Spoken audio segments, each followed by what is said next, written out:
आपने प्रधानमंत्री के मन की बात सुनी, जिसमें प्रधानमंत्री नरेंद्र मोदी ने कोरोना वैक्सीन का भी जिक्र किया। प्रधानमंत्री का फोकस देश को कोरोना से निजात दिलाने पर है।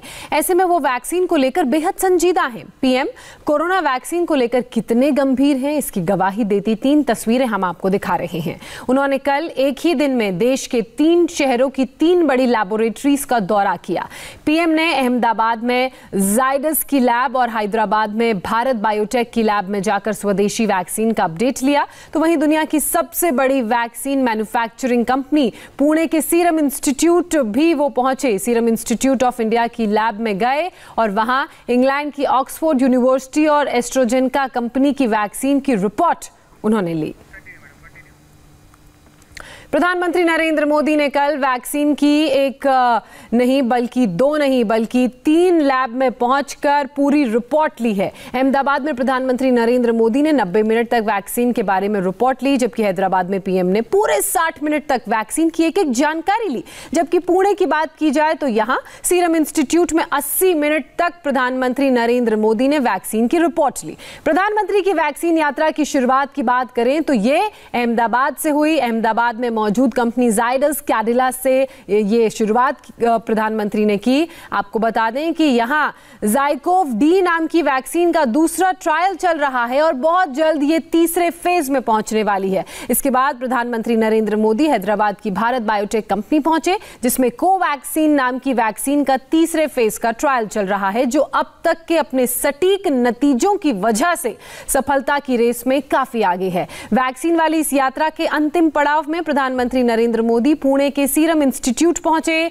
जहां कोविशील्ड वैक्सीन तैयार की जा रही है। यह वैक्सीन अपने आखिरी ट्रायल में पहुंच चुकी है और पूरे देश को इस वैक्सीन से बहुत उम्मीदें हैं।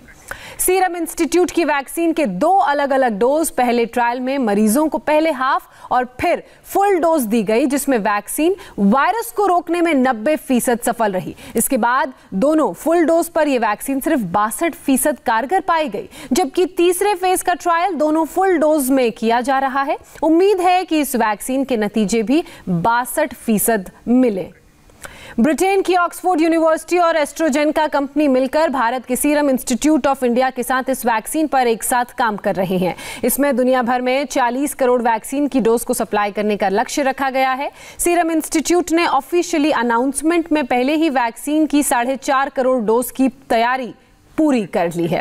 अब आपको सीरम इंस्टीट्यूट के सीईओ आदर पूनावाला की बेहद अहम बात सुनवाते हैं, जिसमें उन्होंने कोरोना वैक्सीन के इमरजेंसी यूज के लिए जरूरी लाइसेंस पर भी बड़ी बात कही। आदर ने अगले साल 6 महीने के अंदर वैक्सीन की करोड़ों डोज तैयार करने का भी दावा किया। What we discussed is the plan, implementation plan, which will happen only after an emergency use licensure, if that is granted, based on the data that will have to be submitted. We're in the process of submitting that officially to the Drug Controller of India. After he reviews that, we'll follow all those processes because we don't want to have any shortcuts at all.